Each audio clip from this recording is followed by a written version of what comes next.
내가 없던 세상, 이렇게 저녁에 별이 뜨고 아침에 해가 뜨고 늘 보는 뉴스가 전해지겠지만 그것은 어제의 그것과는 아주 다를 것이라 생각합니다. 내가 지나가던 길목에서 보던 놀이터에서도 여전히 그네를 타고 아이들이 웃음 짓는 소리가 들릴 겁니다. 그러나 그것은 어제의 웃음소리가 아닙니다. 내가 없는 세상에 전해지는 그 뉴스가 어제의 뉴스가 아니듯 그 별이 어제의 것이 아니듯 새로운 세상이 올 겁니다. 참 허망하죠? 여기까지구나 하는 생각이 들 겁니다. 그러나 절망하기엔 이릅니다. 나는 어렸을 때 여러분도 마찬가지겠지만 몽당 연필로 처음 글 쓰는 법을 배웠습니다.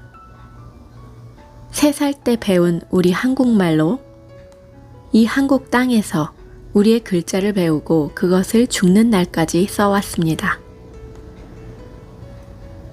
말과 글에 담긴 나의 생각과 마음은 나 혼자만의 것이 아닙니다. 여러분과 함께 생각해온 그 모든 기억이 그 말과 글 속에 담겨 있습니다. 어떤 세월도, 어떤 공간도 우리가 남기는 이 말과 글의 의미를 멸망시킬 순 없습니다. 훌륭한 사원이라 할지라도 기둥은 무너집니다. 아무리 큰 도시를 만들어도 폼페이처럼 그것은 사라질 수 있습니다. 그러나 모든 것이 사라져도 몇천 년 전의 그 한국말, 몇만 년 전의 우리 한국말, 그리고 세종대왕께서 창제해 주신 그 한글로 쓰인 글들은 결코 이 세상에서 사라지지 않습니다.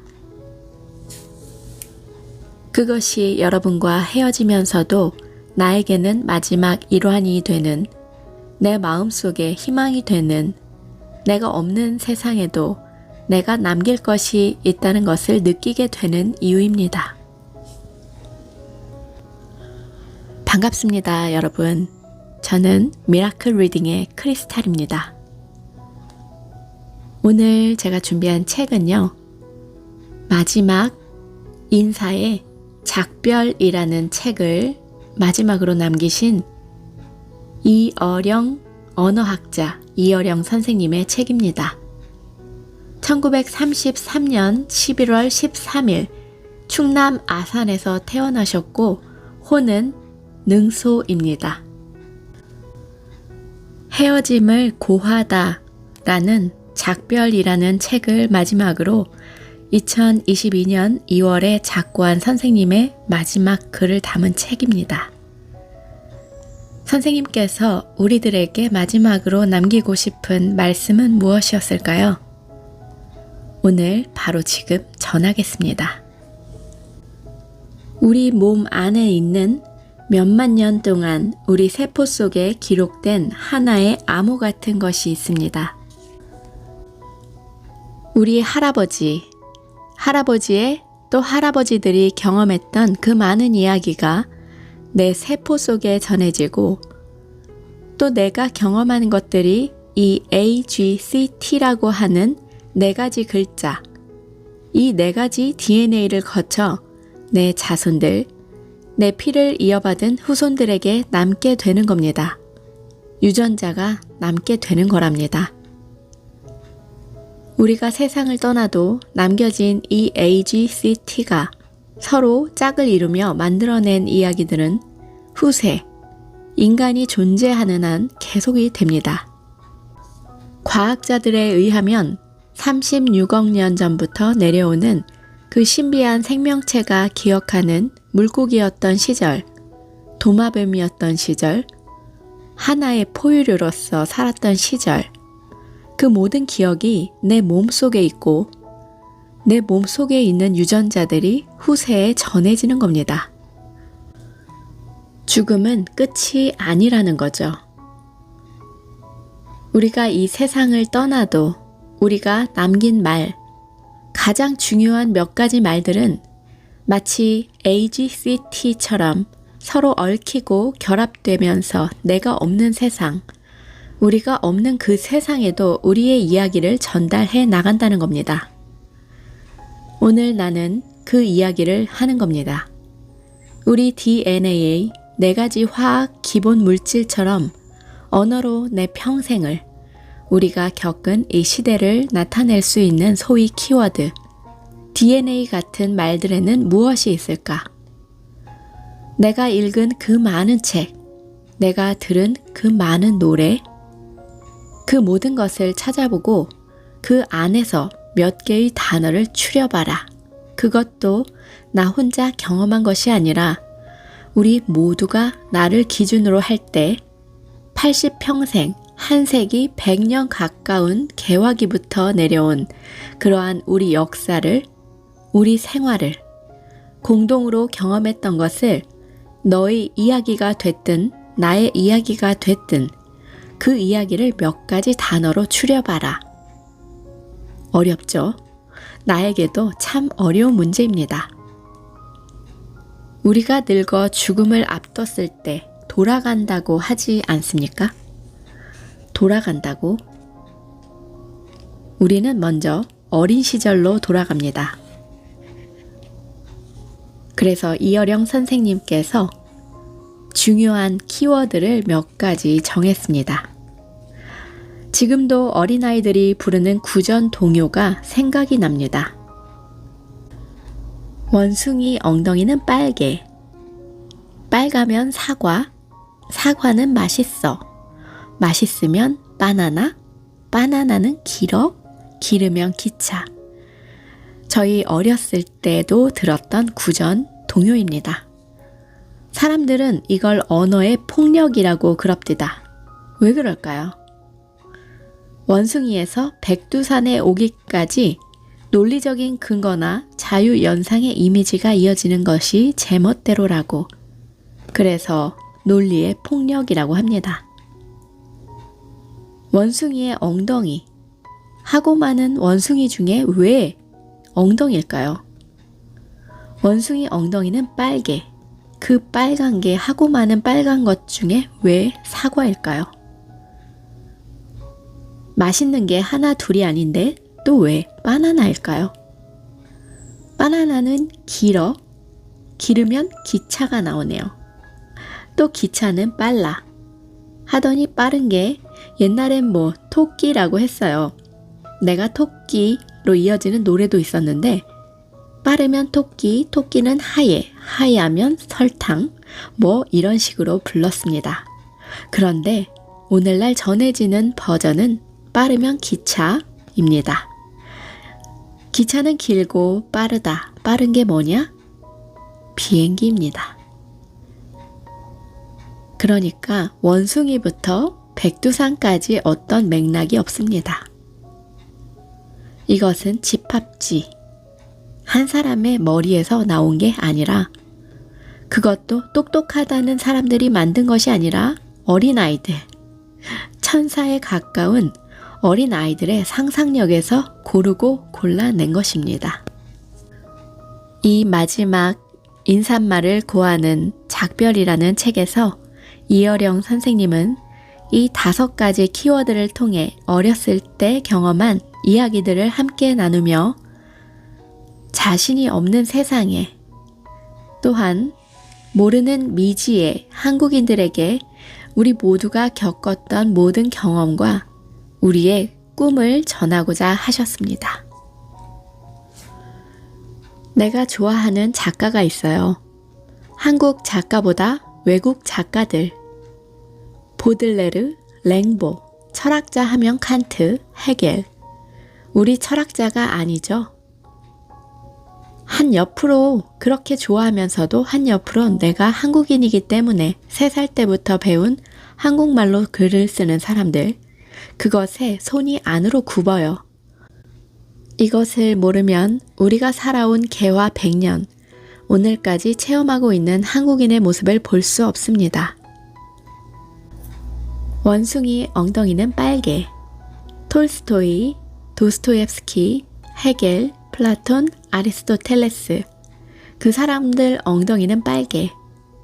그들을 존경하면서 그들의 철학, 그들의 것은 우리의 것과 다릅니다. 우리 전통으로 보면 아무것도 아니라는 식입니다. 그렇게 반발했기에 놈자를 붙였다 이거예요. 그런데 우리와 관계없는 사람들, 대만 사람이라고 하지 대만 놈이라는 소리 들어봤어요? 필리핀 사람이라고 하지 필리핀 놈이라고 하는 거 들어봤어요? 태국 놈? 대만 놈? 호주 놈? 안 해요. 다 사람이라 그래요. 애증, 관심이 없으면 증오도 안 생겨요. 사랑하고 존경하고 그들을 따르기 때문에 반작용으로 놈자가 나오는 거랍니다. 그 어마어마한 중국, 압도적인 중국, 자금성을 한번 보면 한국에 돌아와 살 마음이 들지 않습니다. 그런데 한국인은 뭐라고 그래요? 와, 기가 막히다 하면서도 별거 아니야. 다들 별거 아니야. 사람 사는 거 뭐 다 별거 아니던데 그러죠? 이런 오기 같은 게 4,000년 동안 그 많은 외압과 그 많은 외래 문화 속에서도 우리를 지켜온 한국 사람들의 단점이기도 하지만 우리 이야기를 만들어가는 핵심적인 원동력이랍니다. 사랑과 증오, 존경과 멸시, 배우면서도 비하하고 이런 복합 감정이 원숭이 엉덩이고 그 빨간 것이 맛있는 사과로 이어집니다. 배만 먹던 사람들이, 간만 먹던 사람들이 사과를 먹었을 때의 그 느낌이라는 게 어땠을까요? 사과는 압축적, 상징적 의미가 있습니다. 19세기 헝가리에 아주 유명한 수학자가 하나 있었어요. 이 사람이 놀라운 얘기를 합니다. 아담의 사과, 선악과, 인류가 이렇게 해서 생겼잖아요. 모든 것은 아담의 사과, 선악과를 따먹은 아담의 사과로부터 시작이 됩니다. 종교에서 시작된 거죠. 유럽의 모든 문화 문명을 이끌어온 기독교 정신이 바로 아담의 사과랍니다.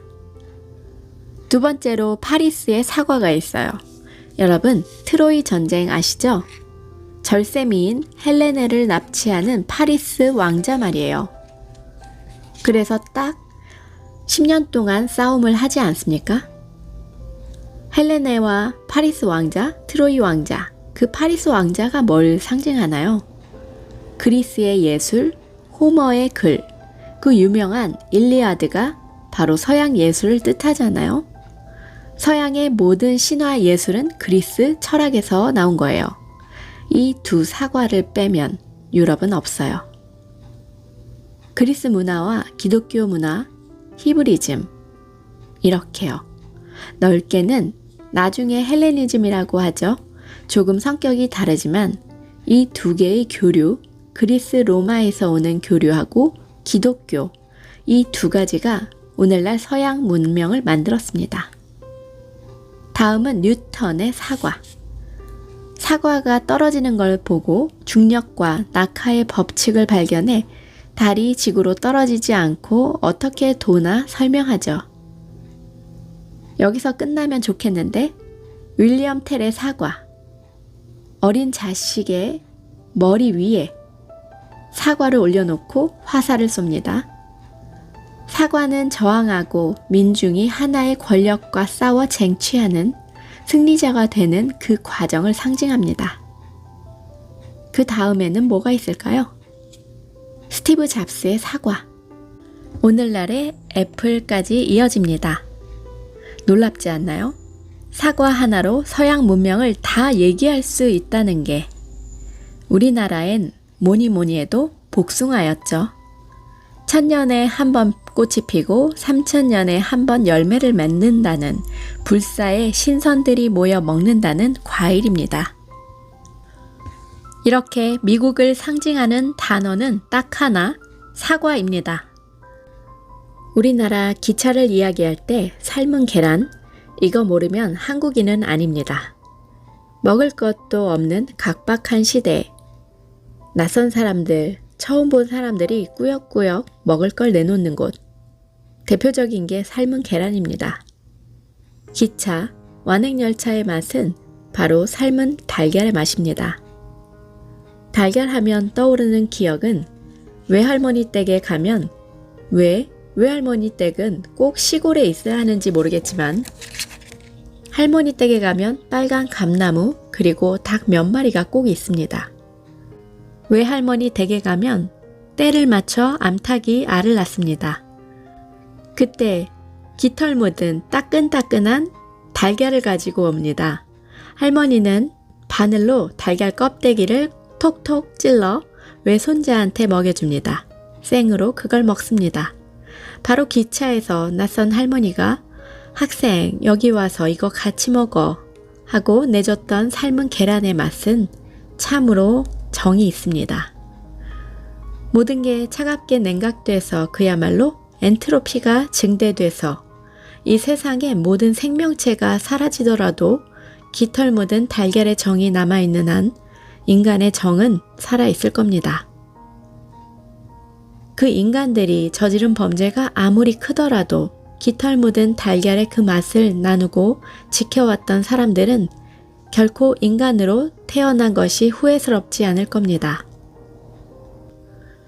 코로나가 전 세계를 휩쓴 뒤에 서로 병에 안 걸리고 병 걸린 사람들을 죄인 취급하고 어제까지 친했던 친구가 병에 걸리면 접근 불가능한 접촉할 수 없는 인간이 되는 그런 최악의 시대가 되었습니다.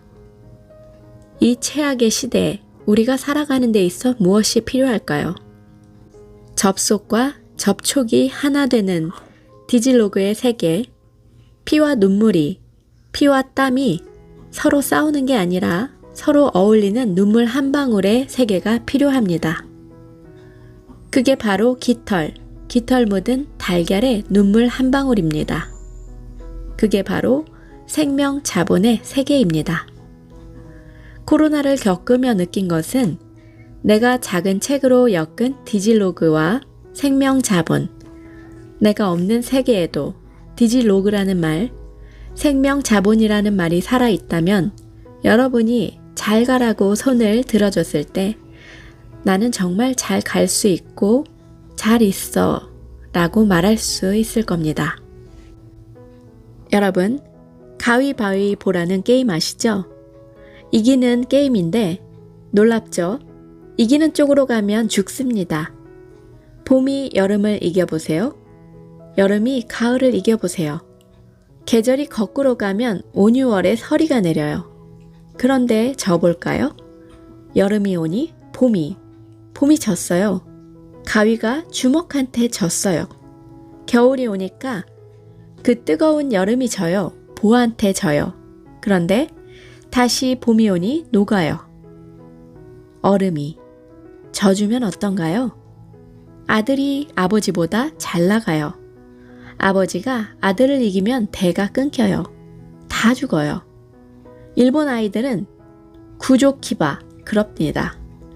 우리는 가위바위보 합니다. 세상에 우연도 이런 우연이 있나요?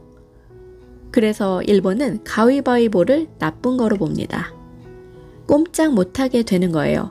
그런데 우리는 순환하는 거예요. 져주고 생성하고 져주고 생성하고, 즉 한 알의 씨앗이 떨어져 죽으면 연화봉으로 퍼져요. 그게 또 퍼져요. 어떤 죽음이 씨앗을 이길 수 있겠습니까?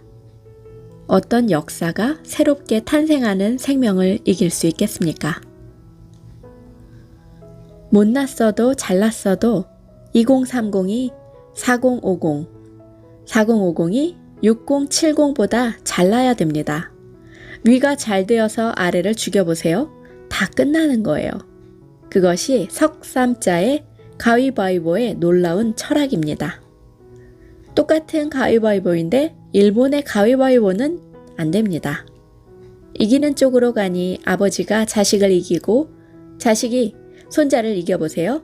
끝나는 겁니다. 생성론, 존재론, 그러니까 잘 있어 하는 건 존재론이고 잘 가 하는 건 생성론입니다. 잘 있어, 하는 건 존재론입니다. 있는 것은 변하지 않습니다. 떠나는 건 끝없이 바뀌어요. 여태까지 우리의 소원은 통일이라 그랬는데 아니에요. 우리 민족만이 통일이 아닙니다. 우리가 원하는 건 북한은 대륙에부터 대륙이 돼버렸죠. 중국의 대륙이 돼버렸습니다. 한국은 끊어져 완전히 섬이 되었어요. 해방되고 광복이 됐는데 단순한 분단이 아니라 반도가 사라졌어요. 독일의 분단하고는 달라요.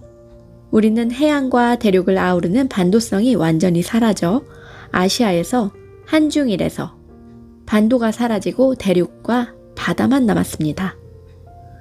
우리가 그동안 살아온 역사를 보면 몇천 년 동안 대륙만 보던 사람들이 해양으로 나가 무역도 하고 외국도, 교류도 했습니다.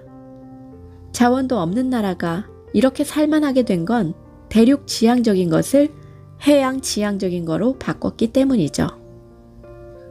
그래서 가위바위보와 반도성 회복이 가장 큰 키워드가 됩니다.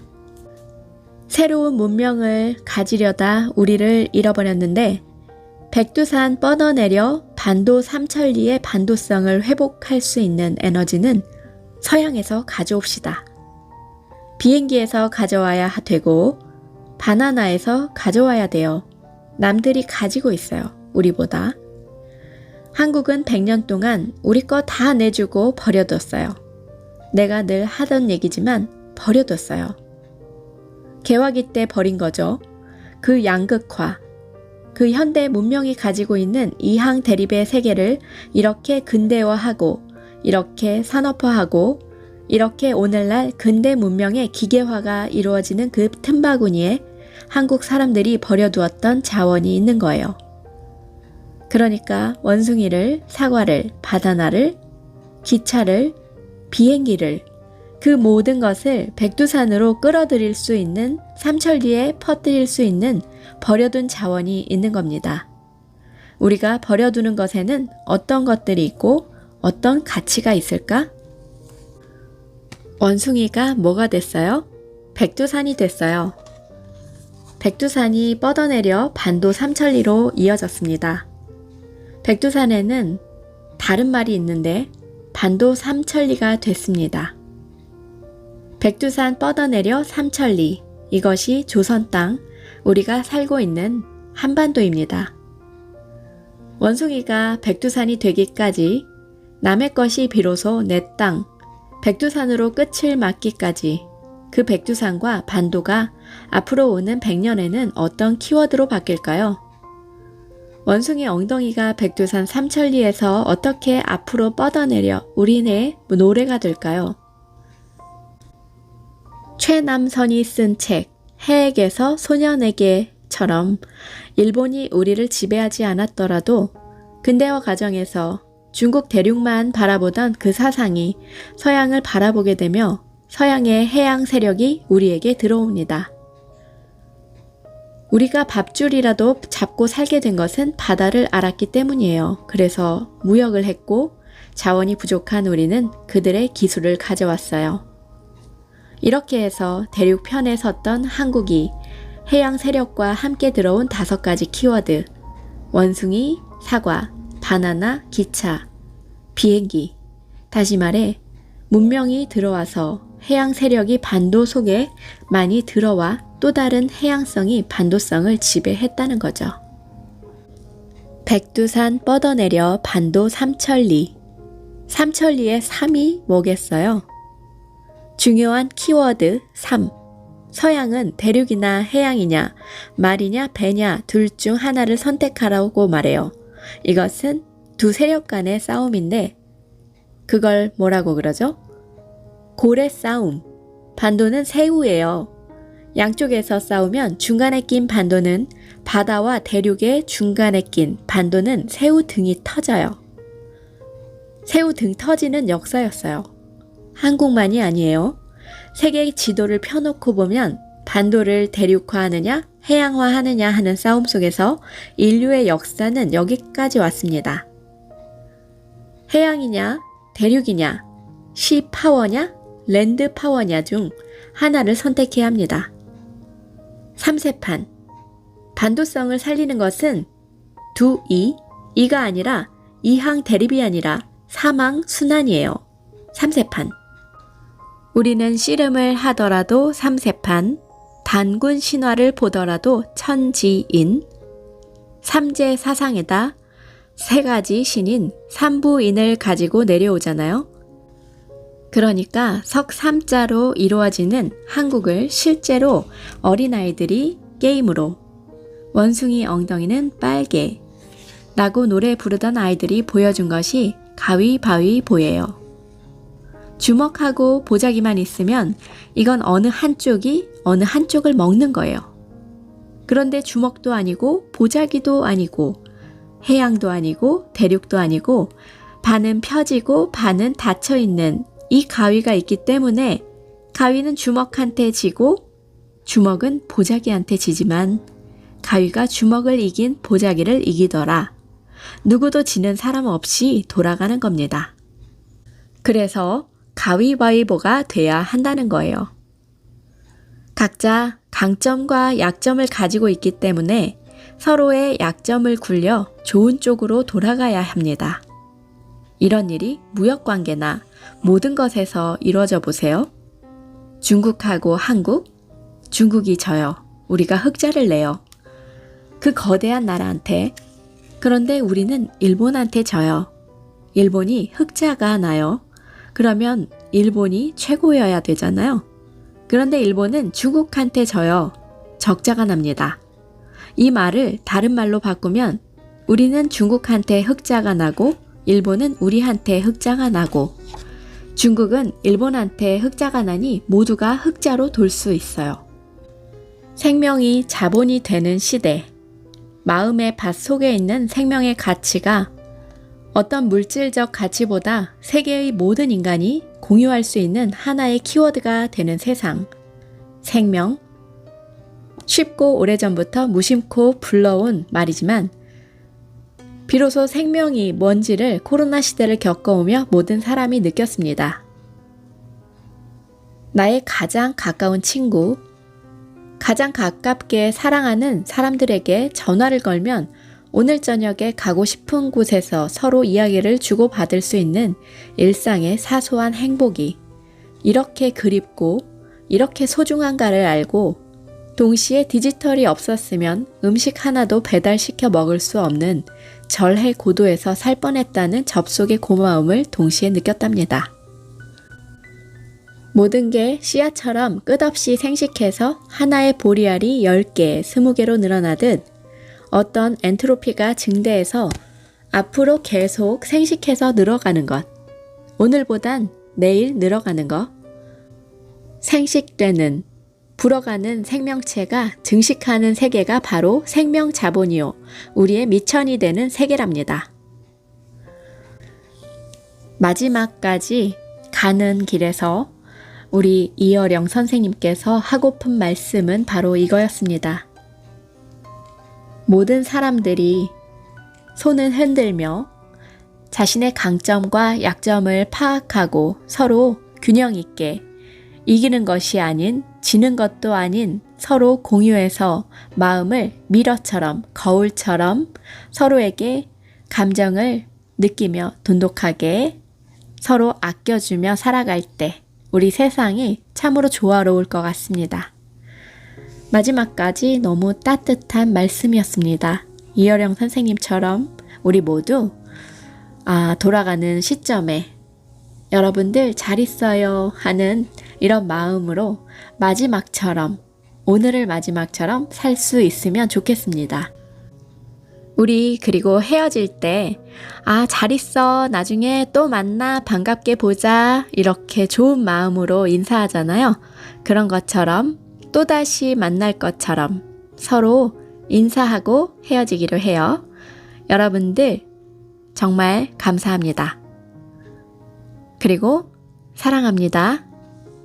다음에 또 만나요. 이어령 선생님 안녕히 가세요. 또 오세요.